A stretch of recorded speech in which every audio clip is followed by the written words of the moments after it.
히스기야가 죽고 그 아들 므낫세가 왕이 되었습니다. 므낫세가 나이 12세에 12살에 왕이 되었고 55년간 다스립니다. 55년이라는 이야기는 북이스라엘 남유다를 통틀어서 가장 오랫동안 통치했던 사람이 바로 므낫세라는 겁니다. 또 이 므낫세는 가장 악한 왕입니다.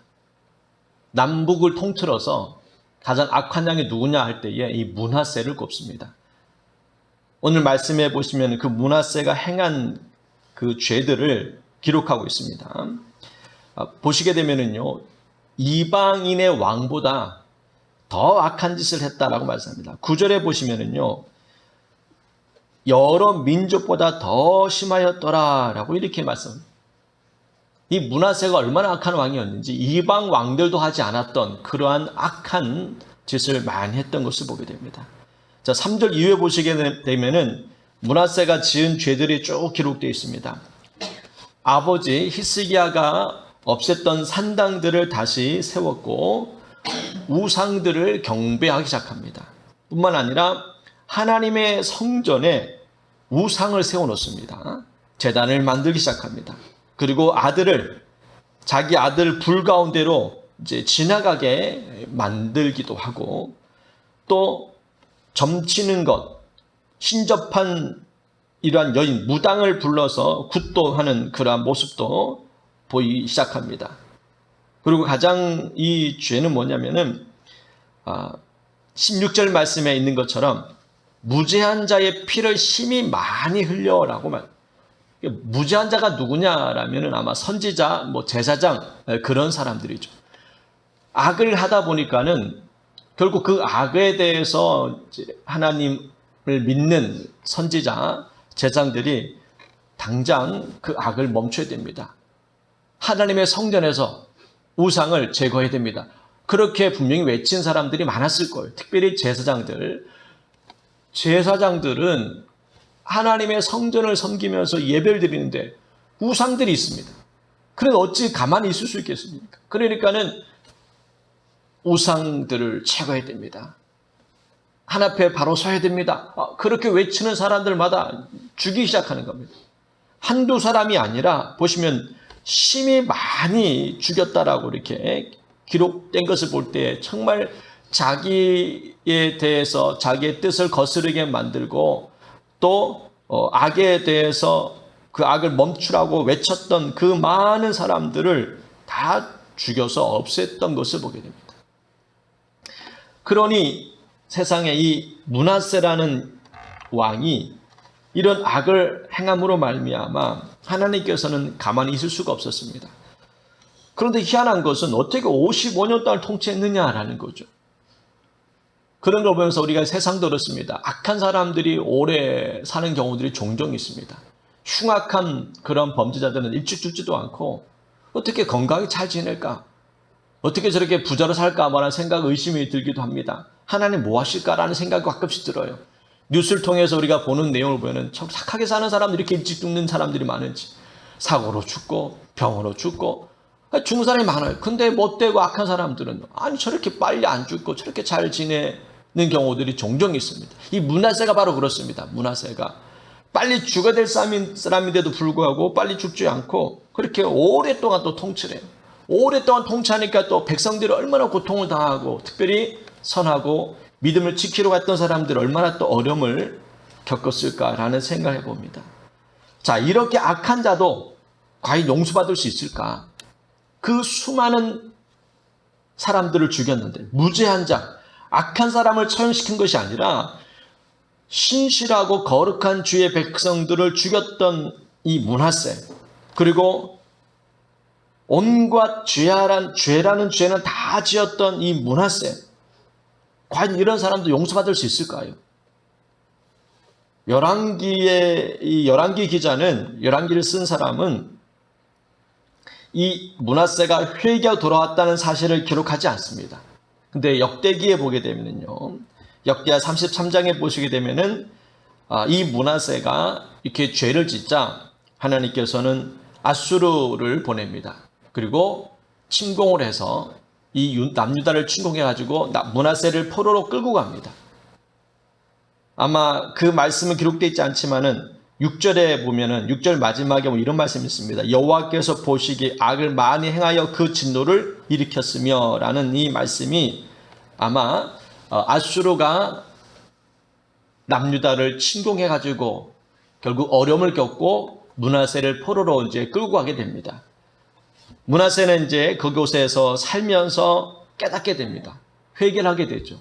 내가 하나님의 불순종하면서 큰 죄를 지었구나. 그때 깨닫고 회개를 합니다.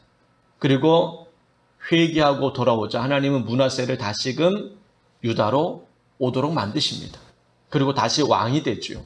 그리고 그 이후부터는 포로로 끌려가서 고통을 당한 이후부터는 정신을 차리고 회개하고 이제는 선포합니다. 하나님만 섬겨라. 하나님만 섬겨라라고 선포를 하게 되고 그는 이제 죽습니다. 결국 마지막 때 죽기 전에 그는 이제 깨닫고 회개하고 돌아왔다는 얘기죠. 이런 사악한 사람도 회개했더니 주님께서 용서해 주시고 다시 회복시켜 주시는 은혜를 주십니다. 그러니까 회개가 얼마나 중요한지를 다시 한번 우리는 깨닫게 됩니다. 이 수많은 죄를 지은 그리고 수많은 그런 선한 제사장들, 믿음의 사람들을 죽였던 이 악한 사람도 회개했더니 돌아왔다는 겁니다. 오늘 이 므낫세라는 이 사람을 통해서 우리가 주시는 그 교훈이 있습니다. 이런 사악한 사람도 회개하고 돌아왔을 때 주님께서 용서해 주시는 모습을 보면서 그런데 우리는 우리의 죄를 보지 못하면 회개할 수가 없습니다. 므낫세도 아수르에 의해서 포로를 끌려가지고 고통을 당하기 전까지는 자기가 하는 짓이 죄라고 여기지 않았습니다. 근데 그가 고통을 당하고 나서야 깨닫게 됩니다. 내가 하나님 앞에 큰 죄를 지었구나 라는 것을 깨닫게 됩니다.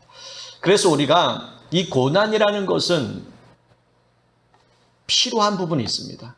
고난은 싫지만 그는 하나님은 우리에게 고난을 주십니다.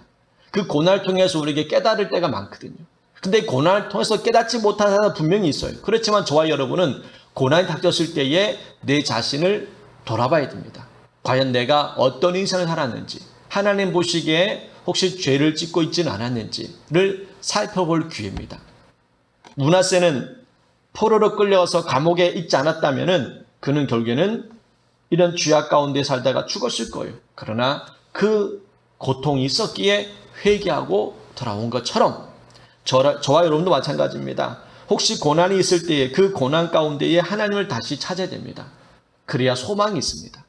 그냥 버티고 버티는 것이 아니라 예수님 안에서 버텨야 되지 내 힘과 내 의지로 자꾸 버티다 보면 결국 무너지게 되어 있습니다.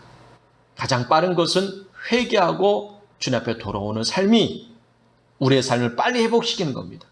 므낫세가 회개했더니 그런 수많은 악한 짓을 했음에도 불구하고 다시 회복시켜 주신 것처럼 저와 여러분도 하나님 앞에 간절한 기도가 회개가 우리의 삶을 온전하게 만들어 줄 믿습니다.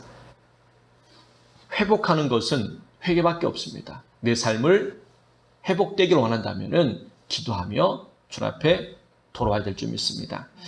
말씀을 다시 한번 정리해 보겠습니다. 므낫세는 아버지가 정말 다윗과 같은 그러한 믿음을 가지고 살았던 사람이었습니다. 근데 그 자녀는 므낫세는 악한 짓을 정말 서슴없이 했던 사람입니다. 가장 악한 왕이 된 이유가 하나님께서 하지 말라는 그 모든 죄를 다 지었던 사람이었습니다. 그래서 하나님은 아수르를 보내셨고 그 아수르에 의해서 포로로 끌려가서 고통을 당하자 그때서야 깨닫고 회개하고 주님 앞에 돌아왔던 사람이 바로 므낫세라는 겁니다. 저와 여러분은 주님을 떠나지 않은 것처럼 보일 수 있습니다. 그렇지만 내 마음속에 하나님은 어떤 존재를 다시 한번 생각해 봤으면 좋겠습니다.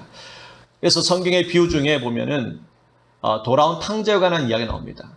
탕자와 그 형이 있잖아요. 아버지는 두 아들을 같이 지냈는데 아들은 방탕한 삶을 살고 회개하고 돌아옵니다. 근데 큰 아들은 집에 있으면서 아버지의 뜻을 잘 몰랐던 거예요.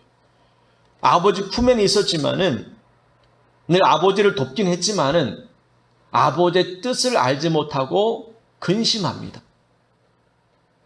방탕하고 회개하고 돌아온 아들은 아버지의 뜻을 알고 이제 정신을 차리고 아버지께 순종을 합니다. 근데 아들은 아버지하고 같이 있으면서 오히려 아버지에게 근심이 되게 만드는 그러한 아들도 있습니다. 우리가 그래 될 수 있다는 거예요. 오히려 방탕하고 죄짓고 회개하고 돌아온 사람은 그 자신을 죄를 알아요.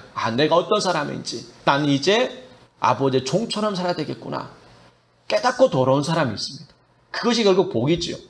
오히려 집 안에서 교만해가지고 내가 그래도 여태까지 아버지 품에 있어 내가 일을 열심히 했는데 이러면서 교만했는 것보다는 차라리 하나님 앞에 정말 모든 걸 다 잃어버렸지만 깨닫고 회개하고 이제 주님 앞에 바로 아버지에게 바로 선 사람이 결국 아버지의 마음을 기쁘게 되는 겁니다. 여러분도 큰 아들처럼 되지 않도록 조심해야 됩니다. 그래도 나는 여전히 깨어 기도하는 사람이고 나는 여전히 아버지 품에 있다라고 교만에 빠지는 것은 오히려 더 큰 죄를 주시다는 사실을 스스로 살피라는 겁니다. 므낫세는 그런 악을 행했지만 어쨌든 그가 회개하고 돌아와가지고 이제 하나님만을 섬기는 모습으로 바뀌기 시작합니다. 아버지 품에 있으면서 아버지 뜻을 저버리는 사람이 되지 않도록 늘 저와 여러분 우리의 신앙을 잘 살펴서 이제부터는 아버지 품 안에 있으면서 아버지의 뜻을 순종하는 진짜 복 있는 또 하늘 마음을 기쁘게 드리는 그러한 성도가 되기를 주의 이름으로 축복합니다. 기도하겠습니다. 하나님 아버지, 므낫세 왕이 온갖 악을 행하고 죄 없는 그 많은 사람들을 피를 흘려 죽이는 모습을 보게 됩니다. 이렇게 사악한 왕도 과연 용서받을 수 있을까요?